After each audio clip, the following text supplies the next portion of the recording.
again, good morning or good afternoon, good evening, everyone. I'm very pleased to be here. Thanks so much for the invitation and the opportunity to provide this presentation on one of the key products of the Task Force on Best Practices in the context of the UN Decade on Ecosystem Restoration. So I want to share with you the agenda of this session. So we will start with a short presentation about the context, and then we will be focused on the framework for documenting and disseminating good practices throughout the decade. That's one of the key products developed to support the implementation of the decade by the Task Force on Best Practices, and I will give you in the context part some information about that. And then we will have a segment for an interactive demonstration. I will start with that segment, and then my colleague Christiane, with a pre-recorded video, will continue with this interactive demonstration about the framework. And as usual, we will have then, we will finalize with a Q&A session. So regarding, or in order to start with the context, well, Cara already gave a very good background about the decade, but just to be on the same page, this UN Decade on Ecosystem Restoration is from 2021 to 2030, and are 10 years with the mission to prevent, halt, and reverse the degradation of all types of ecosystems worldwide. The decade was declared in 2019, adopted by the United Nations General Assembly through a resolution, and then in 2020, as a preparation for the decade, the strategy and the visual identity was released. And when the decade was declared in 2019, it was established that FAO and UNEP will be the co-leaders of the decade. In that context, well, many things are happening to support the implementation of the decade. And one of these is the establishment of 5 task forces. And these are the Task Force on Best Practices and the Task Force on Monitoring, both led by FAO as co-leader of the decade. And then three other task forces: the Science Task Force led by IUCN, the Finance Task Force led by the World Bank, and the Youth Task Force, self-organized through the UN Major Group for Children and Youth and closely supported by FAO and UNEP. So for this presentation, I will be focused on the work of the Task Force on Best Practices, specifically one of the products. I'm representing here as facilitator and representing the task force. So just to give you a quick overview, this task force is a collaborative effort on knowledge dissemination and capacity development. It was established in 2020 because in the strategy of the decade that was released in 2020, several barriers were identified that need to be addressed in order to achieve the mission of the decade. And one of these is the lack or the insufficient technical capacity to plan, implement, and monitor and sustain effective ecosystem restoration. So to address this barrier, this task force was established. That's why the key topic or the focus of the task force is knowledge dissemination and capacity development. Today, this task force is led by FAO, but as I mentioned, is a collaborative effort of 415 members from 170 global leading organizations. And so far, since 2020, we have achieved several products, the development of several products. And I will give just an overview in case you are interested, and also later to access each of these products, or if you have any question. First, as Cara mentioned, to develop a shared vision of ecosystem restoration. What is ecosystem restoration in the context of the decade? We developed in collaboration, in partnership with IUCN, CEM, and the Society for Ecological Restoration. We developed the principles for ecosystem restoration, but it also includes collaboration with other 3 organizations that the logos are here, but including many people. Even a global consultation was done. So this was a product of a very consultative process. Then we also developed standards of practice for ecosystem restoration. So far, we published the summary report We'll give you more details later. That we are finalizing the full version, but the summary report was already released to provide guidance on the application of the 10 principles of the principles for ecosystem restoration in the implementation the implementation of ecosystem restoration projects. And we also conduct a global capacity needs assessment to identify the key gaps and capacity priorities across all the main stakeholders involved in restoration. Then this year, the ongoing efforts are, as I mentioned, the final version of the standards of practice for ecosystem restoration. And then I think we will have some sessions in this series of webinars focused on this. We have already, and we will have additional ones. To address the gaps that we identified through the global capacity needs assessment, we just released a capacity knowledge and learning action plan for the decade. This was it was just released. It's already available online as well, and we will start implementation from now on until the end of the decade. And finally, but not less important, is the framework, the development of a framework for dissemination for documentation and dissemination of good practices. And this will be the focus of my presentation. So we have several products, but for this session, we will be focused on this framework. So for this framework, the first thing that I want to highlight is that this framework for ecosystem, for documenting and disseminating ecosystem restoration good practices has been integrated into the FERM platform. And what is the FERM platform? Is the framework for ecosystem restoration monitoring that was established as the official monitoring official monitoring platform for tracking global progress and disseminating good practices throughout the decade. And also, it also supports countries in reporting areas on the restoration for the Kunming-Montreal Global Biodiversity Framework, specifically for the Target 2. So, what are the main functionalities then of this FERM platform, and how we integrate our framework for documenting and disseminating good practices? So there, when you enter the FERM platform, we will have the interactive demonstration for the platform. There are three main buttons that you can see here. So the first one allows users to register restoration initiatives and document derived good practices from these restoration initiatives previously registered. The second functionality allows users to visualize the latest geospatial data on restoration.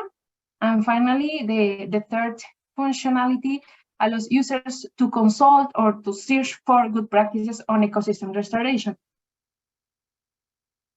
But beyond or before going further, I would like to focus a bit on the rationale about this. Why we want to disseminate and foster this knowledge exchange among restoration practitioners through this framework. So there are several reasons, but this framework has the objective to foster mutual learning and knowledge sharing among practitioners so that they can replicate and adapt good practices to other situations with similar goals, and to avoid repeating the same mistakes, because that's very important. And this will end up by enhancing their capacities to implement and sustain effective ecosystem restoration efforts across all sectors, ecosystems, and regions. So as the focus of the task force is capacity development, so fostering this knowledge sharing and mutual learning is one of the ways to enhance capacities, basically.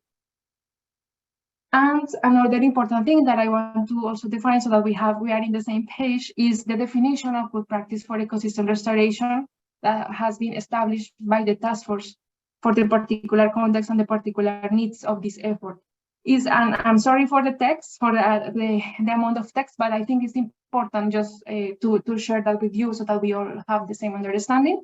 So with the members of the task force, collaboratively, we have defined a good practice for ecosystem restoration as an evidence-based approach, technique, or technology that contributes to achieve one or more objectives of a restoration initiative, maximizing benefits for nature and people across different contexts.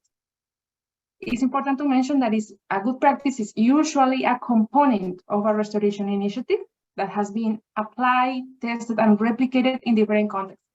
And therefore, this is very important because based on this, it can be easily transferred or adapted to other initiatives with similar goals. For the definition of a good practice, we also understand that a promising practice is a practice that has been tested only on a specific context. And then the results need to be proven outside the current situation to enable replicability and adaptability to different contexts. And this is just, I clarify this because in the context of the framework, we are allowing the documentation of good, but also promising practice. So I explained already the three functionalities of the framework, but in the case for the particular context of the documentation and dissemination of good practices, we will be focused on two. The first one, the documentation of good practices from the restoration initiatives registered in the platform, in the FERM platform, and the third functionality that allows for the dissemination of good practices collected by collaborative platforms. And I will go now into the details for each of these functionalities within the platform. So for the first one, for the documentation of good practices derived from restoration initiatives previously registered, here is just an overview on the process because my colleague Christiane will give you a more interactive demonstration on how you can do that in the platform. But basically here there are three main steps. The first one is to access the platform, register and get an account. The second one is to register the restoration initiative through a first form. And then once the initiative is registered, you will have an option through a second form to document as many good practices are derived from that initiative. Then the practice or the practices that are documented go through a review process. I will give you a bit more details about this. And if the practice is approved through this review process, it will be disseminated through the FERM platform. So here, what will happen after your submission? So as I just mentioned, there is a review process, and it's just to give you more details. So once a practitioner or a user goes to the FERM platform and then documents the practice and submit for review, there are 5 or 6 steps depending on the final score. And here is I will give you the generalities. The first one is a pre-screening to check that the information is complete and is coherent. Then the practice is redirected to 2 or 3 reviewers according to ecosystem, language, and time availability, and an area of expertise. Then the reviewers conduct the evaluation based on an assessment sheet and an assessment criteria, and a set of assessment criteria that was defined, and we'll give you also some details about this. Then the scores are collected, and if the average value is calculated for each of the criteria, and then if the average per each criterion, if there is one that is smaller than 6, the user is invited to resubmit, but it will receive feedback so that it can improve. And if not, if the score is for all the criteria is equal or larger than 6, then the practice is endorsed and is disseminated through the platform. The criteria, without going into many details, is just to highlight that, as I mentioned, in the context, one of the key products of the task force was the development of the 10 principles for ecosystem restoration. And these principles apply to projects, programs, and initiatives, but then we use the principles as a basis to develop criteria to evaluate the practices. We adapted them at the level of a practice. And here we have then 10 criteria. I will go through them very quickly. Like a good practice contributes, we have defined that a good practice contributes to the achievement of the Sustainable Development Goals, is participatory and inclusive, belongs to a restorative activity, provides several benefits to nature and people, helps address causes of ecosystem degradation, integrates different types of knowledge, contributes to the ecological, cultural, and socioeconomic objectives of the restoration initiative. It has been implemented in different contexts, that can be considered a good practice. it has been properly validated, and is replicable and adaptable. Based on this criteria, we developed the assessment sheet that the reviewers are using to evaluate the practices. So finally, as I explained, this is more or less how I say more or less because I will go more in details during the interactive demonstration, but this is how a practice that has been approved is visualized in the platform if it was documented through the FERM. And I will explain you that in more detail. Then for the second functionality or the second objective is that the dissemination of good practices collected through several collaborating platforms. So for this, the third functionality of the platform is a common search engine that allows you to find good practices, to consult good practices, not only documented through the FERM, directly through the FERM, but also through other collaborating platforms. As you know, or if you don't know, for your information, the DOCAT is really trying to promote collaboration among the existing efforts. So when we started with this effort, we identified platforms that were already collecting good practices relevant for restoration, even if the main focus was not maybe restoration, but they have documented really valuable knowledge relevant for restoration. So we contact them, we start working with them, and now we have a partnership so far with 3 platforms that are WOCAT, Panorama Solutions, and GoProFor. And with them, we are linking all the relevant good practices relevant for restoration through this common search engine, plus the practices collected through FERM. So with this, well, before going to the demonstration, because I want to show you the platform, this is important to mention that this functionality has been recently launched like 1 month ago, so it's really new, and we are happy and very excited to present it here in this webinar. That's why we are very grateful for the opportunity. But just to specify or to clarify that to consult good practices, to access this common search engine, you don't need to register. You just need to register in the platform if you want to document your good practices. But if you want to consult, this is open to everyone, and you can just go to the link that is here. I will share it also in the chat, and after you can get also these slides. And with this, then we can start the interactive demonstration. First, I will show you the common search engine and how the practices are visualized, and then my colleague Christiane will explain you, will go through the platform and explain you how to document good practices. So with this, I will quickly stop sharing and share again the platform.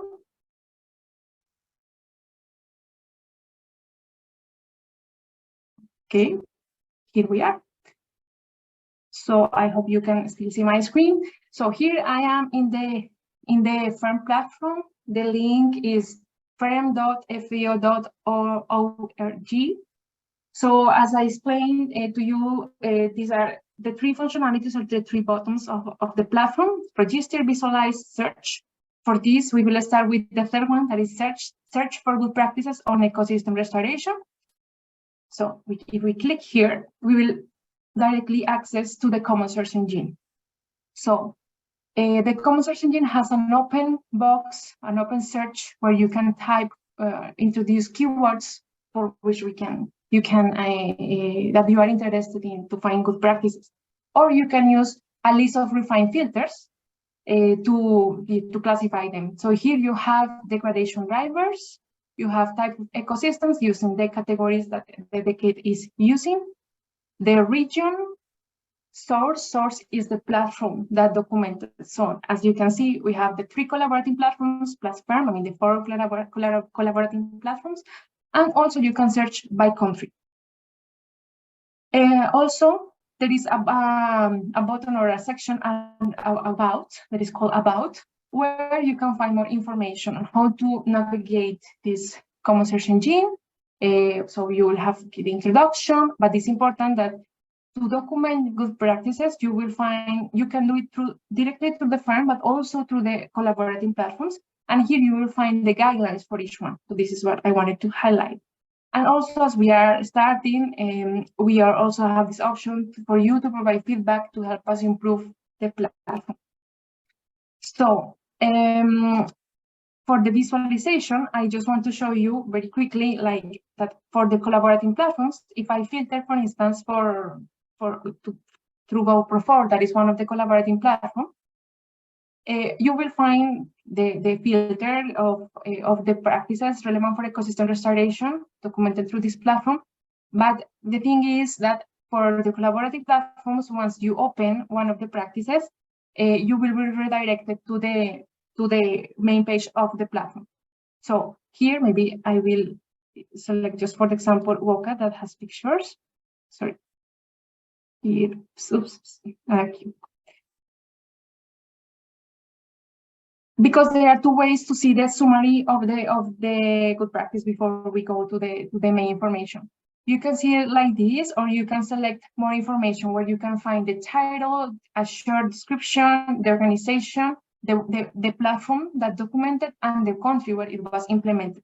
So for this, what I wanted to show you is if it was documented through a collaborating platform, like in this case, WOCAT, when you want to see the full practice, the full information, you will be redirected to the platform where the full information of the practice can be consulted in all the sections that you can explore in detail.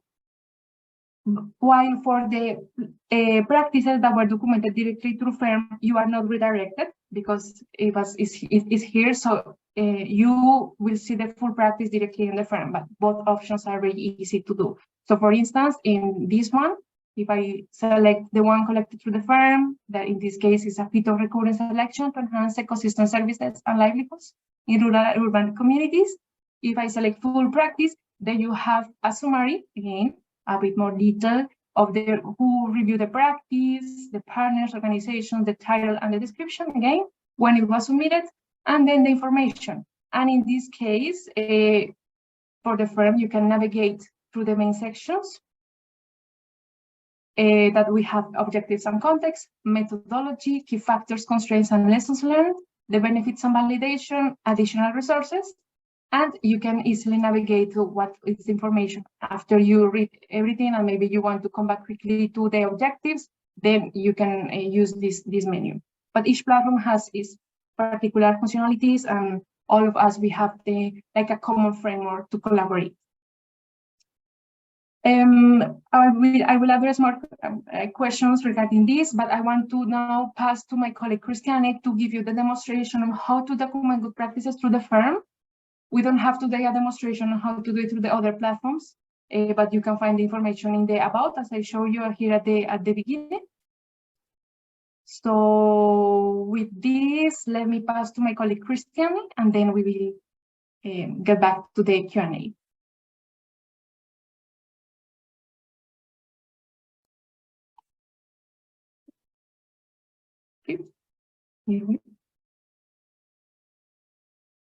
Thank you so much, Andrea. Hello, everyone. My name is Cristiane, and I'm pleased to be here today to present you with an interactive demonstration on how to document good practices on ecosystem restoration using the FERM Registry. So here is the FERM platform main page.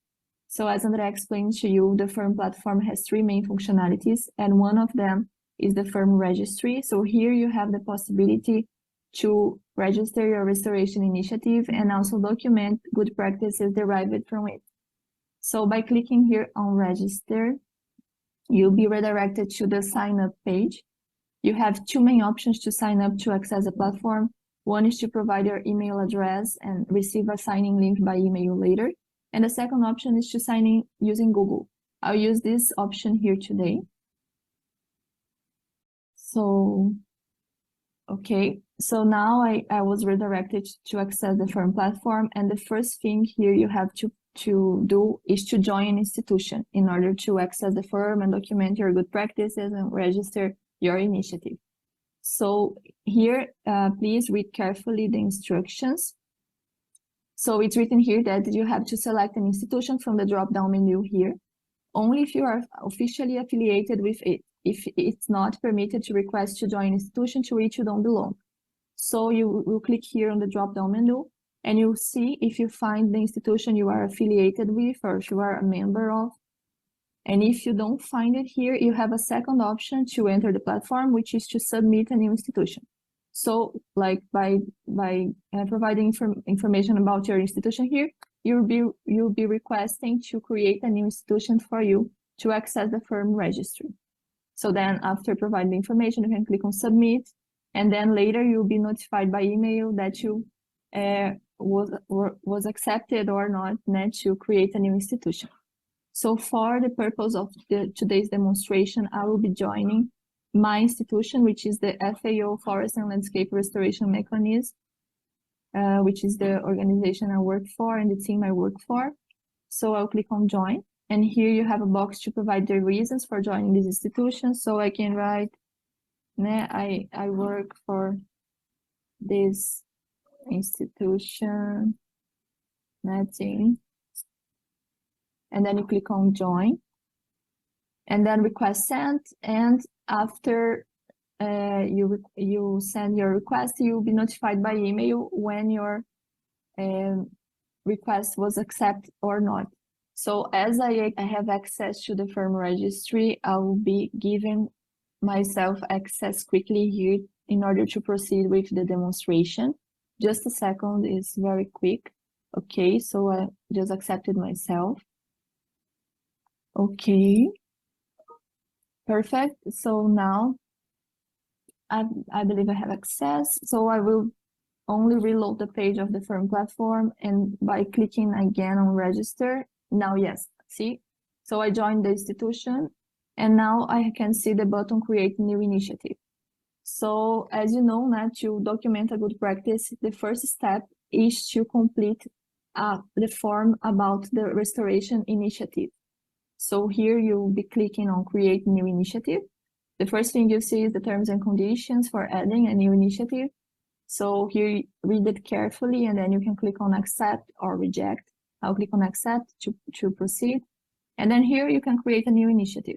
So the first thing is to provide the name of your initiative. I'm just using an example. So for example, restoring degraded lands initiative.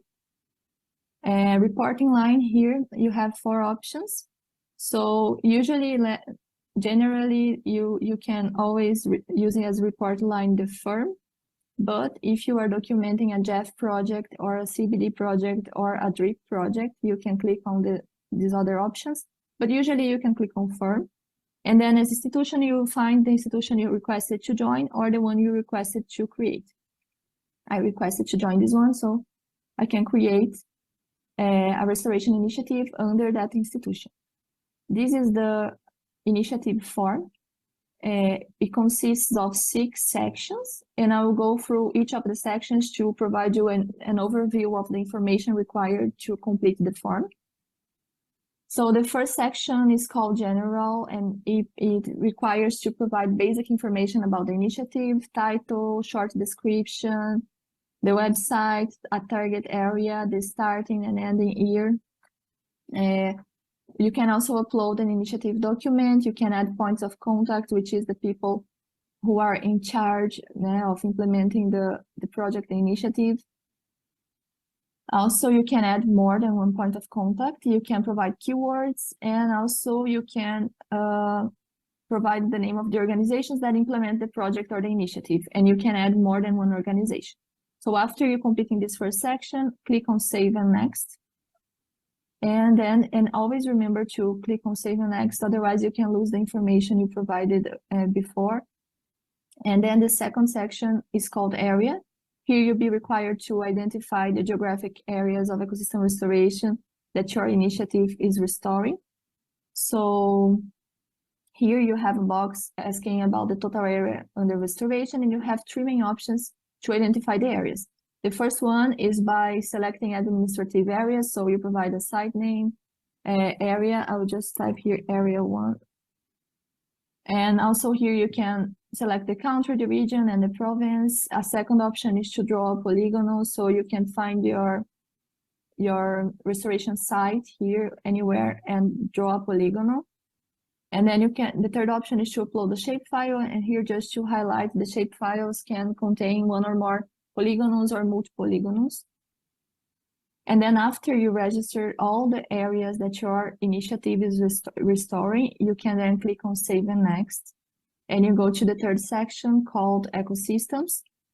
And here you will be requested to identify the ecosystems that your initiative is restoring by area. So as we selected two areas in the previous section, here we have the two boxes to identify the ecosystems. And here, just to show you, now we have a comprehensive list of ecosystems. I will just select one here, just for example, what happens when you select one. And then after selecting by area all the ecosystems, you can click on Save and Next. And then you will go to the fourth section called Activities, and here you have to select the activities that your initiative is carrying out to support ecosystem restoration. First, you have to select the restoration type among ecological restoration or rehabilitation. So if the activities you are implementing aim to fully recover the ecosystem, you can select ecological restorations. And if the activities you are carrying out, they aim to reestablish the functions of the ecosystems, you can select rehabilitation. Also here you are requested to select the tenure status. So if the land is communal, it's owned by the government, indigenous, it's a private land. And here you have also a comprehensive list of activities now related to ecosystem restoration. I will just show you all the options. I will be selecting some options here for a matter of example demonstration. And also here you have to select activities by area. So then you can click on Save and Next after completing the activities. And you have the section on indicators. And here you have a list of the Sustainable Development Goals indicators. So you have the 17 goals here. And if you click, for example, in any of the goals, you'll see the targets related to the goal. And if you click on the targets, you will find the indicators related to the target and the goals. So here you can select more than one indicators related to your restoration initiative. And these indicators will be used to monitor ecosystem restoration progress. After you select all the indicators, you can click on Save and Next. And then the last tab is called Monitoring and Results. However, this section is still under development. So here you can just click on Save and Exit. And then here on the main page of the FERM Registry, you see the name of your initiative. So it's already registered. And finally, after you register your initiative, you'll be able to see this button here, Add Good Practice. So let's click on this button, and now we were redirected to the Good Practices form. So this is the second step. So we already signed up, we registered the initiative, and now we will be documenting a good practice derived from the initiative. So here this is a form that consists of 5 sections. I'll also go through each of the sections to provide you with an overview of the content. And if it's your first time accessing the platform and documenting a good practice, the first thing you will see when clicking to add a good practice is the guidelines. So here you will have to consent that you agree to be contacted by the review panel, and also to authorize the information you provided to be made publicly available on the platform. Also here you can find the definition of good practice for ecosystem restoration, the guidelines for submission, and the assessment criteria for a good restoration practice. And it's important to highlight here as well that the content and the logic of the good practice form is based on the 10 principles for ecosystem restoration, and also is based on the assessment criteria. So all the information required in this form is based on both of these documents, like the assessment criteria and the principles. So it's important that you read carefully first before completing the form, the assessment criteria, then you know what will be assessed when you submit your good practice. So this is the first section of the good practices form. So let's just write here agroforestry as the name of the restoration practice, just as a matter of example. So here you'll be requested to provide the title, the objectives of the good practice, objectives, additional information, the areas where the practice was implemented, and for the areas, for example, all the information you have already completed in the initiative form will be inherited here. So if you click area 1, you see, I'll click again, and you see that all the information that you provided about area 1 in the restoration initiative form will be inherited here. So for area 1, remember I selected tropical subtropical forest, so it will be inherited here. And also all the activities I selected for area 1 will be also inherited to this form. So you will be requested also to provide the ecosystem where the practice was applied, and to select the activities. So let's say assisted natural regeneration, tree planting, and also to select the drivers of degradation that addressed by the practice. Okay, and then additional information on the drivers, and then you can click on Save and Next. And then you have the second section called Methodology. Here you'll be required to provide information on the description of the practice and how you implemented the practice, the steps for implementation. And it's very important here that you provide details, because if your practice is endorsed and approved, then it will be like later shared on the common search engine and on the FERM visualization page. It's important that you share details that other practitioners can consult your practice and try to adapt or replicate or scale up the information you provided. And here you have also questions on stakeholders engagement, stakeholders additional information, types of knowledge, participatory approaches, where you correlate the types of knowledge and the stakeholders engagement, scale, now what's the scale that your practice was implemented, replicability, if the practice has been tested and replicated in different contexts, and also replicability and additional information. Then you click on Save and Next, and you have the section on key factors, constraints, and lessons learned. Here you have to select the key factors that need to be in place for the successful implementation of the practice. Also additional information on the key factors. You can add the constraints, challenges, and risks that you faced when implementing the practice, and also how can they be addressed. And you can add more than one. And here you can provide as well the lessons learned and recommendations that you would like to share with other practitioners. And after completing this section, you can click on Save and Next.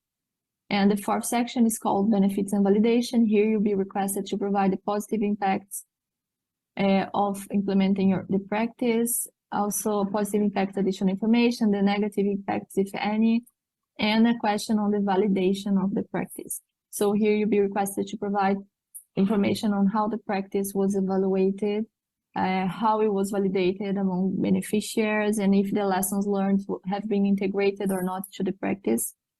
After completing this section, you can click on Save and Next, and then you have the section on additional resources.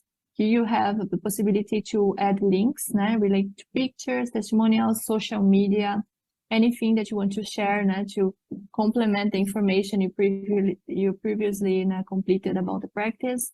Also, you have a question on additional information on costs and benefits.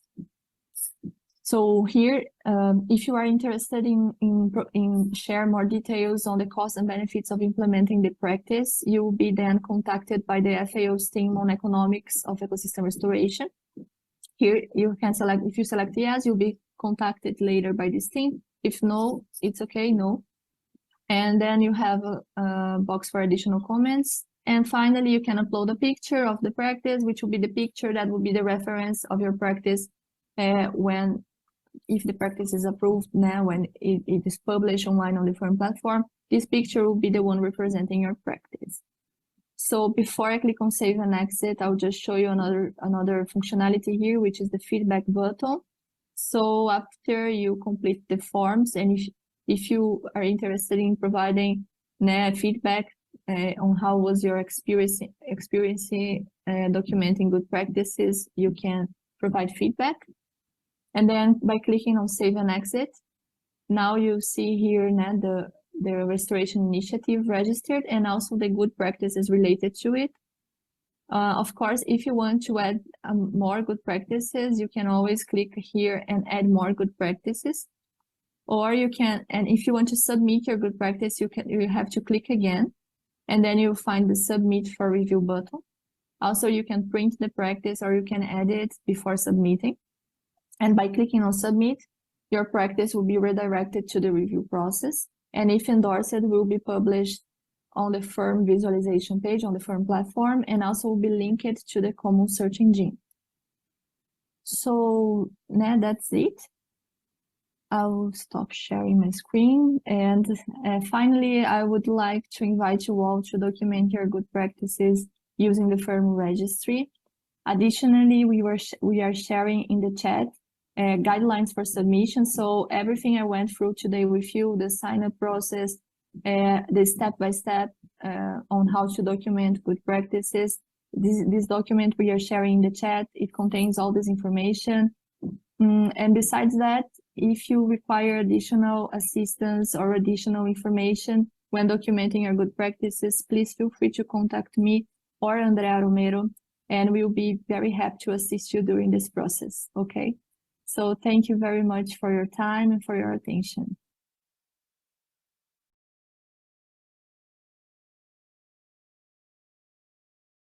So to complement very quickly before we move to the Q&A, Christiane was talking about some guidelines for submission that are available online. So I will put the link in the chat, and here there are our emails in case when you are documenting the good practice or several good practices, you need any type of assistance, we are available and happy to help. So I will put these links in the chat, and then if okay for the moderator, we can maybe move to the Q&A.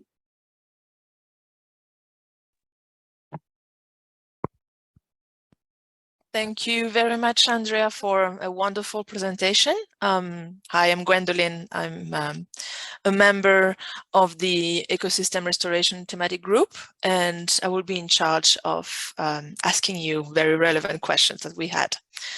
So the first question for you, Andrea, would be, what is the most common size and scope of the registered initiatives? Are they mostly local, regional, continental?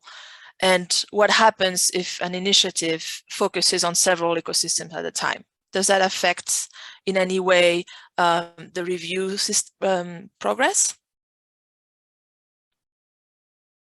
Yes, thanks for this question. Well, if a good practice it has been applied in different types of ecosystems, it's not an issue at all. In fact, we have this question like as a multiple question, because it could be, especially for the definition of a practice that has been applied in different contexts, it could be the case that it's a practice not totally or directly related to an ecosystem, but that could be applied to different ecosystems. So that's not a problem at all, and that already happened in several of the practices that are in the common search engine. And regarding the scale, also it varies a lot. It could be like our practices are more applied at national level or in a country or in a national level, but also we could have programs at regional level that is a practice that has been implemented even in different countries from a program that was at a regional scale. So all of that is possible, is acceptable in the platform, and even there is a question where a scale is the question of a scale is addressed, if it's a local, national, or regional. Okay, and to follow up with this question, for a long-term initiative, is the endorsement valid for the duration of the whole project, or can they be different assessments of the good practices during the initiative itself? And can the endorsement be revoked at some point? That's a very good question. I think we have discussed that a lot with the members. Well, first could be like a practice has been documented as a promising practice, for instance, and throughout the project, or because you collect more evidence that is successful, is effective in different contexts, then it becomes a good practice. And we are working on an option that after some time, after a period of time, the user can update the information of the practice, if then it could become a good practice, or if there is something relevant to clarify throughout the process or throughout the project. For the moment, we haven't considered some type of like a process to revoke the endorsement, because this for the moment will operate throughout the decade, but this is still 7 years. But we haven't considered that as the criteria are. We are based on the principles, and the principles will cover the decade. So maybe after the decade, we will need to see if there is some like a process that needs to be established for that, or even before. But we will see, because we are just starting. It's a very complex issue anyway, so that's completely understandable that sometimes it's required to make a decision. Another question that I have here for you is the platform focused primarily on ecological restoration good practices, or can it also be used to share practices more broadly, like soil sustainability practices for production landscapes? Yeah, that's a very relevant question, because something that I think it was not part of the presentation, but it's very important to highlight, is that for the scope of the decade, the scope of the decade of ecosystem restoration is broader than, for instance, ecological restoration. So everything that is done in the context of the decade includes or encompasses all the restorative activities, part of the restorative continuum. So, and all types of ecosystems. So for instance, the restoration of production ecosystems and sustainable and management practices, for instance, are part of the scope of one of according to the principles, and for those familiar with the continuum of ecosystem restoration. There are 4 major categories that are reduced impacts, rehabilitation, remediation, and ecological restoration. And so all of these categories are included and they have to be addressed in the platform. So all these types of practices are accepted and even very welcome. And also regarding that, for instance, WOCAT is a platform that works mainly with sustainable land management. So the focus of WOCAT is really on production ecosystems, also other types, but then this is really addressing the broad continuum of activities that the platform includes. All right, wonderful. And another question, is the platform fully free and open access, or is part of the information restricted to a specific kind of public? And in the same line of that question, a follow-up question would be, can the FERM best practices be featured on other websites, for example, that have some kind of a connection to FERM? Yeah, so thank you. For the open access, yes, for the moment, at least the part of consultation of good practices, because as the idea is to foster this knowledge, mutual learning and knowledge sharing, is open access. At least for the moment is like that. We haven't discussed an ambition like it will not be it will change in the future, at least throughout the decade. There are some parts for the registration of the restoration initiatives that then not everything there is open. Also, for instance, the things that are related to the CBD, Cumin, Montreal, the framework, the CBD framework, that varies a lot, because it has a different approach, because it's more on the reporting. So then there is some information that could be public or not. But for the good practices, the section of good practices, yes. And for the second part of the question, that for the API, or if the platform could be integrated in other platforms. So for the moment, we are working in the other way around. Like we are collaborating with the platforms and integrating all the APIs. We haven't been like integrated in another one, only on the UNDC website or the UNDC platform, the general one. But I mean, this could be something that could be discussed. I mean, I can give my email, and maybe how we can connect, if maybe through the API, or just share the link of the platform in their respective website, or if there is something that maybe we can integrate in the API of the firm. So that I will need more details about the specific case. It will depend on the context. Yeah, I think it's of general interest, but I'm sure that these people will contact you directly and get in touch to advance this point. I have another question. I think we have time for maybe one or two other questions.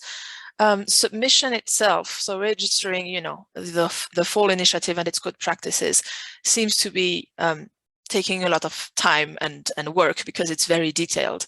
And somebody wondered if there is any kind of incentive for professionals or institutions to contribute to the database at this point. Yes. So first, I would like to start by maybe bringing the point that when we were developing the platform and the forms, we were discussing a lot about the level of detail. Because we didn't want to have or to develop something very complex, because we know that it's very time consuming, but at the same time, the rationale behind this effort is to foster the replication and adaptation of these practices in different contexts. And for that, and to really foster this knowledge exchange, you need details, because otherwise you will not be able to replicate. And this will be just something more broadly but for this capacity development objective and to enable replication, we need details. So we try to balance the complexity, but also to capture enough details and information to allow others to replicate, so that the rationale behind or the objective behind is achieved. But regarding then, having said that, for the question of how the incentives about this, well, we have identified, I think we had sometimes we share like a slide with some of the benefits for people or users or organizations interested in documenting, and there are several benefits that we list or that we mention. Like the first one, or one of these is well, first, the visibility for the organization, because this is the platform of the decade. So it's a way also for the implementers to recognize the work and to be visible in a global platform. So that's one thing. The second one is that the user will be able to receive feedback, especially if the practice was approved, but even if not, or if yes, then the possibility to receive feedback to allow for further improvement is another thing that we try to discuss with the review panel, so that can help also the proponents to improve the projects, and to be part of this global movement, to contribute to the global movement of the decade, and to establish this network of practitioners. This is the way. So if you go and see the common search engine, you see already all these practices with a lot of time for people to document. But the benefit of accessing that and to really learn from each other and is very important. And I think another thing that we have discussed also with people who have already documented practice is the self-learning process that you have when you are documenting, that you need to really analyze what worked in my initiative, what was key to make my initiative successful. So it's like also an internal learning for the project. Thank you. Wonderful, wonderful. Thank you so much, Andrea, for those very detailed responses. And so, Cara, over to you, and thank you. Yeah, well, thank you to all of our participants, and Andrea, thank you for sharing your time and expertise and all the work you've done on the FERM Registry. It's really greatly appreciated. Our webinar series runs the third Friday of the month for those of you who are new to the series. This year, we've been focusing on global initiatives and tools in the spirit of the launch of the UN decade, and we'll be continuing on that theme for the rest of the year. We will be featuring webinars on the conceptual basis for landscape restoration, a new tool related to standards of practice for the decade, and Andrea will be back with us for that webinar series. That is going to be an interactive series because we're looking for ideas on how we take guidance. And for those of you who participated in the development of the standards of practice, how we take the very detailed guidance and turn it into something that's usable and helpful for practitioners, regardless of the size and scope of their project. And we'll also be featuring monitoring the human dimensions of ecosystem restoration later this year. We will have a new theme for 2024. If you have ideas about the theme, please share them. I'll put my email in the chat one more time. If you scroll up in the chat, you'll see it, but it's kara.nelson@umontana.edu. And again, our next webinar will be Friday, September 15th. So we hope we'll see you all again next month. Have a great month. And Andrea, thank you so much for joining us. And congratulations on a fantastic webinar.